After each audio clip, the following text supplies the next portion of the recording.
This is a podcast about memory, how Nashville remembers the people, places, and events that make up its history, how some memories are cemented or even created by popular culture and tourism, while others are relegated to the B side of history or even left off the record altogether. How do we hold on to memory in the midst of change? I am your host, Trinae. I Remember Nashville is brought to you by the Intermuseum Council of Nashville with the generous support of Humanities, Tennessee. Today, Nashville is known around the world as Music City, a destination for country music lovers, tourists, and even bachelorettes.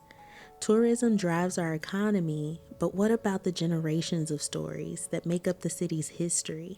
The name before they carried on from fifth generation.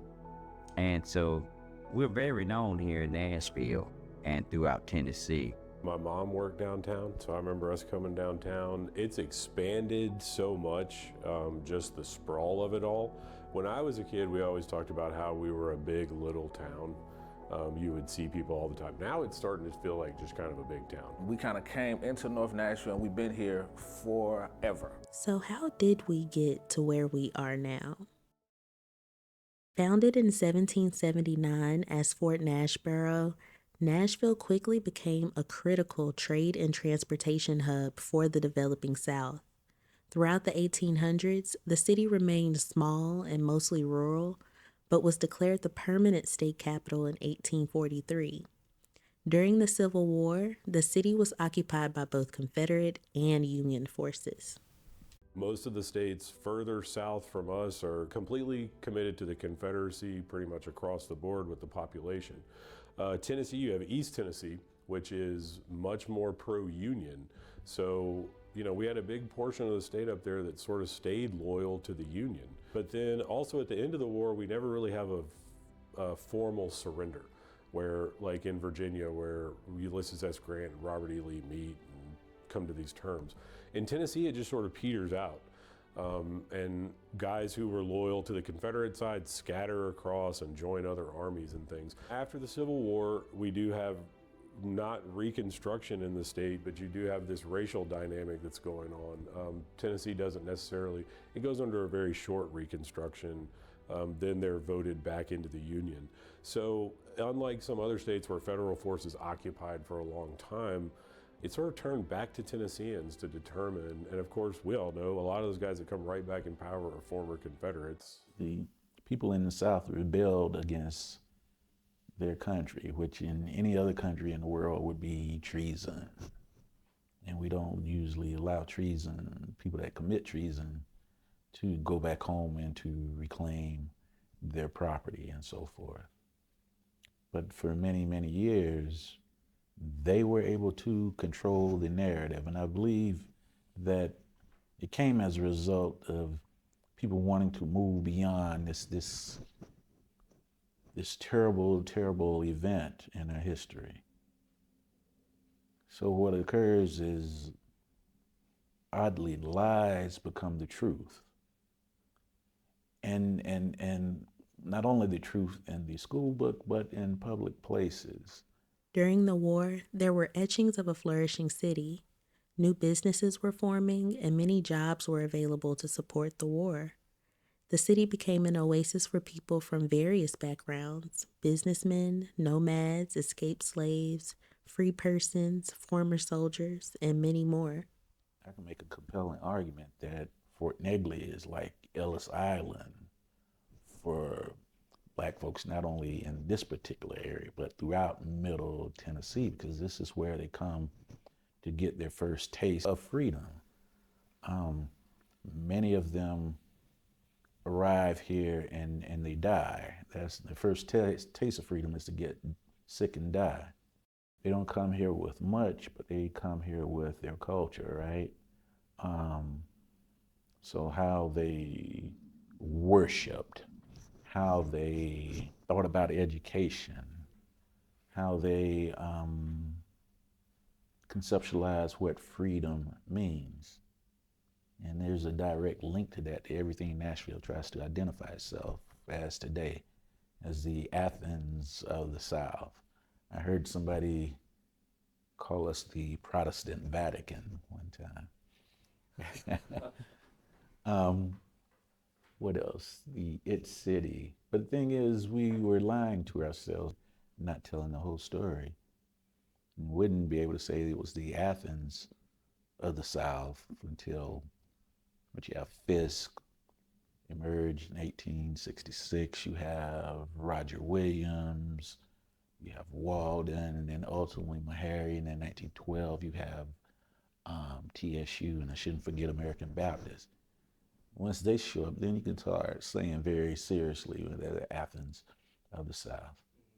And of course, the Music City. Jubilee Singers were this city's first international touring group. With the country music-focused tourist economy and the concentration of country labels and songwriters, it would be easy to believe that a narrow definition of country is all we've ever been. But that's not Nashville's only musical story or even its oldest one. Our first musical celebrities were a group of Black students attending Fisk, a historically Black university, and the oldest institution of higher education in Nashville, still in operation today.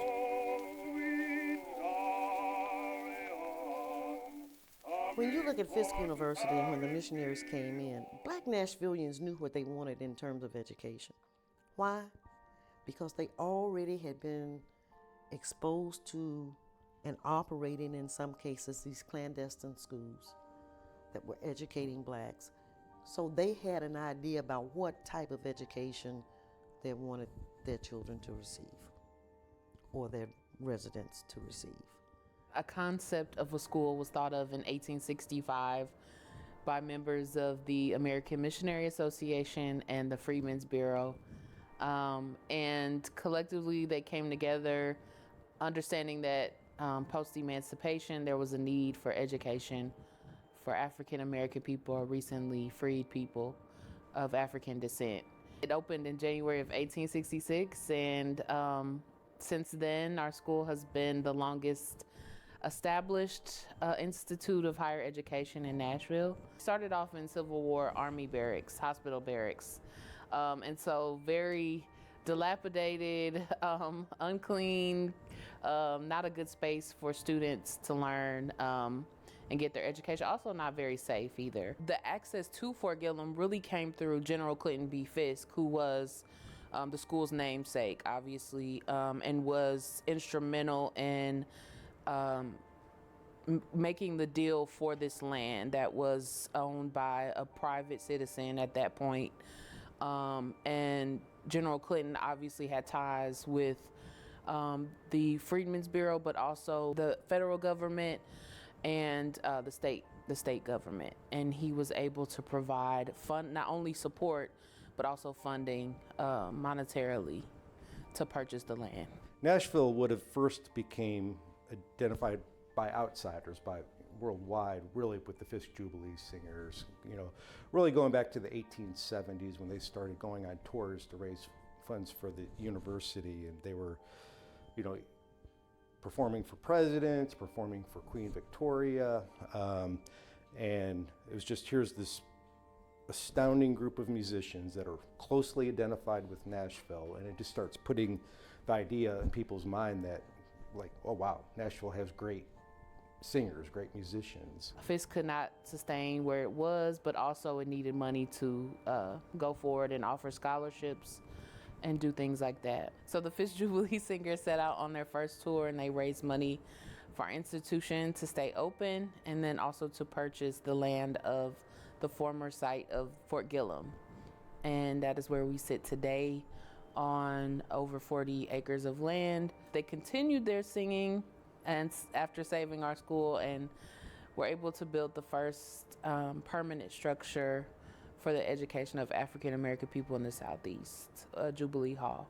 11 individuals, all with different backgrounds, all from different places, including in Tennessee and Nashville, came to Fisk for education.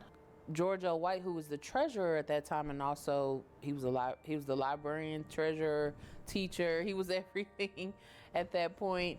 Had around the barracks had been hearing music. He approached Ella Shepherd, a student, about the music, and really there was no sharing of like what this music was. It was kind of like, oh no, you didn't hear that. We were singing something else that would be more appropriate or more fitting. He kept at it, and then finally, Ella Shepherd and some more of the singers would sing those songs to him. And eventually he came up with the idea because he was the treasurer of Fisk, so he knew the financial status. And he said he had a vision, and the vision was for this group to be formed and to take these voices, these angelic voices, and raise money for the school. And that's what they did. Towards the end of the show, there was a request for one of the spirituals or Negro songs or slave songs. And George L. White noticed that there was an appeal for that music. And so, again, you're touring with African American people. Although it's the North, it's still, you're being denied housing. You don't have clothing appropriate for a winter season. And all of these things that just stood in the way, but it was the persistence and then believing and doing this for their school that kept them going. And eventually they were asked to sing at a benefit for the Chicago fire relief, and it was there that they really found some sort of popularity, and the money they were able to make from that, they donated to the relief fund. They did not keep that money, which was $500. And so that made it into the papers. For Ella Shepherd, I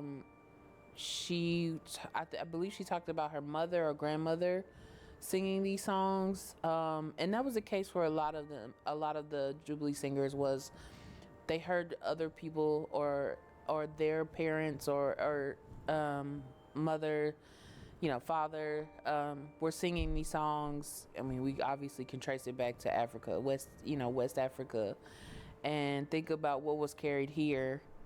And there's still even songs that still haven't been captured. You think about John Work's folk songs of the American Negro. He talks a lot about the origin of this music.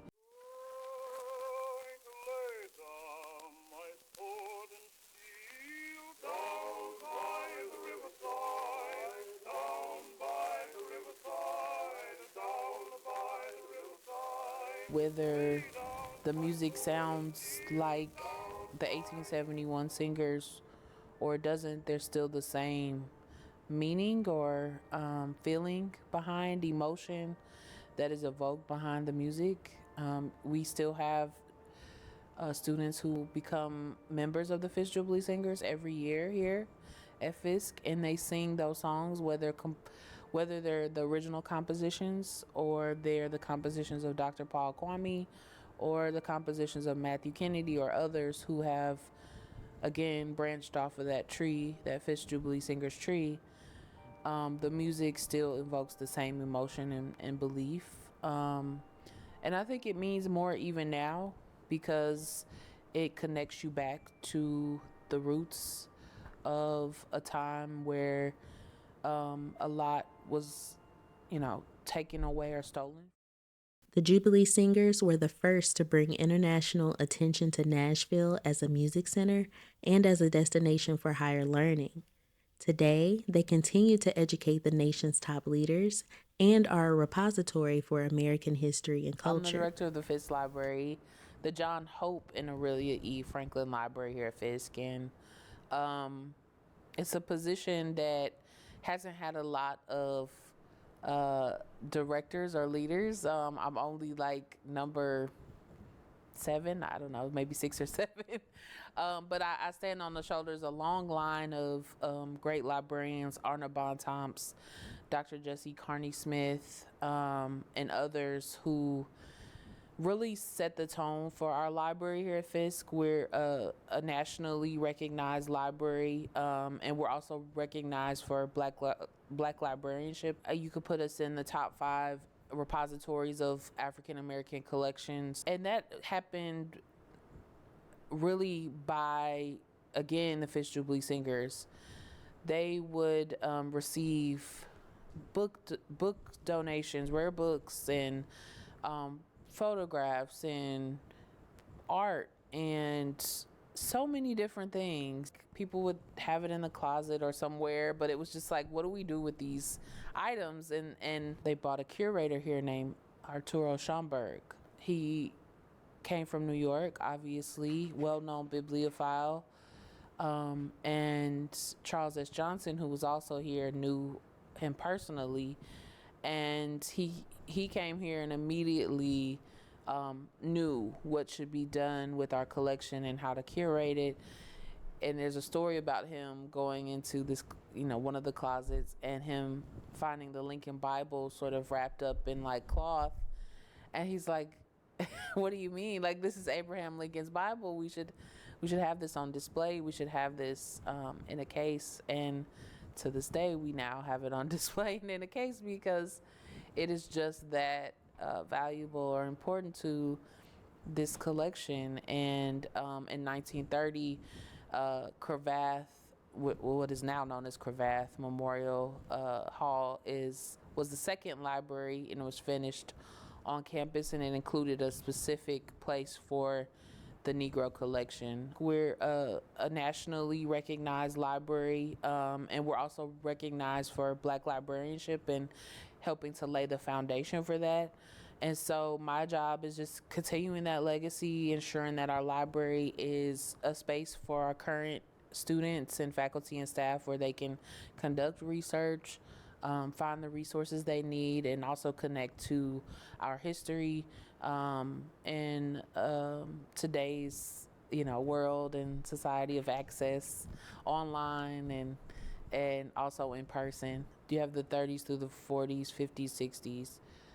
Majority institutions or other institutions outside of HBCUs really weren't collecting African collections really until the 70s. You have a long period of time where everything was within the community, right? You think about North Nashville. Fisk wasn't just an institution, we're just not a university who just sits here. We exist within the community, right? The faculty, the staff, others lived in this neighborhood, walked to this school, attended concerts or events on this campus, went to the gallery for art opening, and it's really about the community. So when you have that sort of connection to your community, then there's a path. We maintain the Fisk Jubilee Singers archives here from prior to 1871 until now, and within those are musical scores done by various directors and singers like Ella Shepherd. Although Fisk University is the oldest educational institution in the Athens of the South and home of the first musical stars known nationally and internationally from Music City, preserving this illustrious history presents challenges in the present. There was not a lot, if any, preservation going on within the African American community. Like I said, I started writing because grants were being given out and Fisk had applied, and the person that was doing didn't want to give one. Now, they did eventually get it. Well, Jubilee Hall is what? It's a National Historic Landmark, which is a higher status than just being listed in the National Register of Historic Places. The strange thing about it, I never really wanted to teach. I wanted to do something else. And my major advisor at Tennessee State, Dr. Alonzo Stevens, was on the State Review Board at the Tennessee Historical Commission. And he used to call me Thompson. I know you don't want to teach. That was my maiden name. But maybe you would consider public history, and they really wasn't calling it that. But he says, I'm on the review board of the Historical Commission. And I said, well, okay. So I started out really as an administrative role. And something took place at the office that sort of went against my grain a little bit. And I decided to write an article. And at that time, the president of Fisk University, my cousin was married to his son. And I just made a statement to someone that if this doesn't go right, I'm going to hold a press conference and expose what is going on. And they didn't know, that there was a relationship between me and family and Fisk University. And so obviously they didn't want that kind of thing going out. And I really kind of surprised myself because I'm really a very quiet person. And I prefer to do things through writing. But it ended up in a good way. Fisk got the grant, and everything went well. But that's how I got into writing, because my very first article was about Fisk University and the Jubilee Singers. So you can see, with me saying Nashville in the African American community, while it may be expansive, it is still kind of small, and you know people, or you are related to people who know people. Being a chance to work with the collections is, just exciting. There's always something happening. Just the other day, we received a package from a gentleman, a retired judge, and it was all of these early documents and artifacts from Dr. Leslie Morgan Collins, who was a longtime English professor here at Fisk. He isn't a well-known writer, but he was a poet, a writer, but he also too was like a bibliophile and a historian within his own right. He wrote a lot about Fisk history, and he wrote the book about the first 100 years of Fisk and Fisk presidents. Right now, our major thing that we're doing is digitizing the Julius Rosenwald Fund archives. It was a philanthropic organization that focused on funding schools, over 5,000 in the Southeast, but also fellowships to a lot of the Black artists and writers and scientists and people that we recognize today. They will receive funding to support their research and their work. It's a collection that's been here since 1947, but it needs to be able to access on a global, like everybody can't make it to Fisk. We would love for them to come, but if you can't, here's the material, and what can you do with this material now that you have more access to it. We have a team of students who do scanning and metadata work, and they're amazing.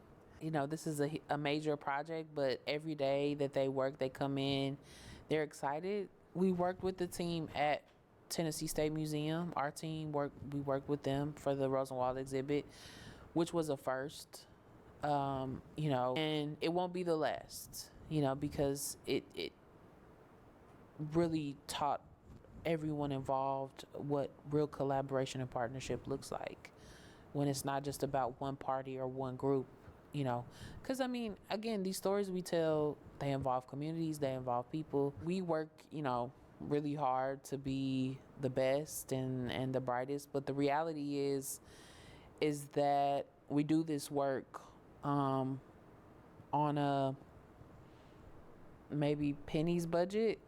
And we're not alone in this. I think, historically across the board, libraries, archives, museums generally don't catch the eye of most people and their dollars monetarily. But I think it's even worse historically for Black institutions. Being in Nashville is hard because the narrative is country music, or it's another type of, another type of history, and that there's a longer history beyond that has sustained Nashville, and so it's hard at times to not be as recognized, maybe as you feel it should be, but we move forward, we press forward. Nashville is one of the fastest growing cities in the country. While the influx of visitors and new residents bring many economic benefits, it also significantly affects Nashville residents in various ways, both positive and negative. The tension between preserving local culture and accommodating tourists and newcomers can create friction within communities, challenging the identity of Nashville itself, and threatening to turn a vibrant city with significant history into a shallow caricature of a town. You don't see people on Broadway like it is. Broadway was loaded both sides of the street with furniture stores. People came to Broadway. You had a block of furniture stores across the street, another block of furniture stores, a bank down there, and you could buy a washer and dryer, different things like that. They had a couple of pawn shops.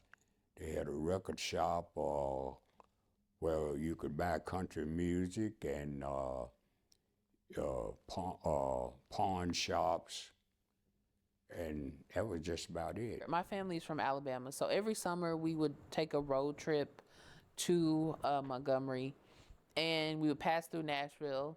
And I was in high school one year, we were driving, and I was just like looking at the signs on the highway, and it said like Meharry and Fisk University. I'm like, what is this Fisk University, Mom? And my mom's like, oh, it's a really nice school. A lot of very famous people went there. And she was like, oh, yes, it's very nice. And I was just like, really? Like, she was just like so excited. And I was just like, I've never heard of this Fisk University. So I just was like, it was quiet. It was so quiet. Like, if it was one word about Nashville, it was quiet. Like, when you went downtown, it wasn't like loud or anything. You could just like walk around.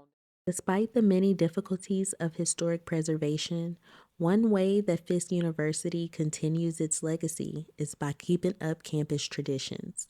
On October 6th, the university celebrates Jubilee Day, commemorating the day in 1871 that the singers left Fisk to embark on their tour to raise funds and to save the school. A remarkable day.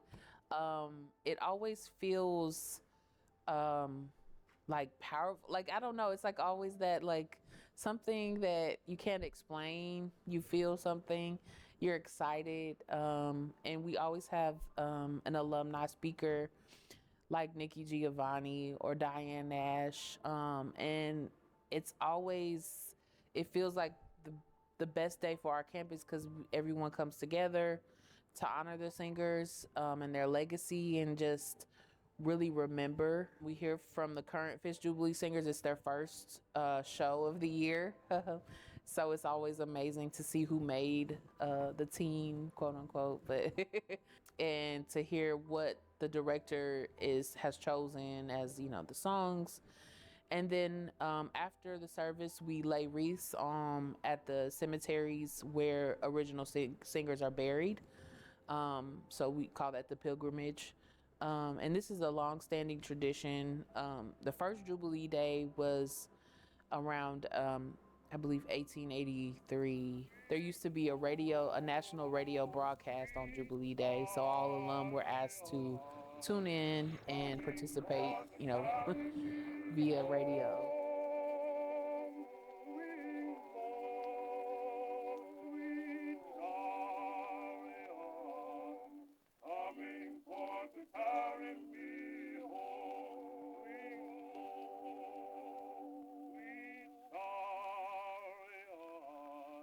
Coming forth and carrying me